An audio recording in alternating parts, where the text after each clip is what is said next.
Hi guys, Jeff from Discovery Floats, and today I'm going to take you through an option that we've done with this float with utilising a fridge freezer box. So great for ice boots in this case. This is a 73 litre two-way ice box, so it'll work on 240 and 12 volt. It's on a slider, so you can simply slide it out. We tailored the opening of the float to accommodate, and as you can see, you lift this up and you've got plenty of space in there to put your boots in with extra ice if you wish, and then simply goes back down.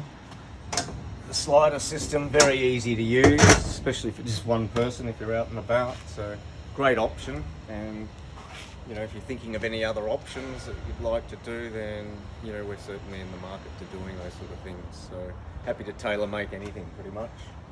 Okay, that's it guys. Speak soon. Bye.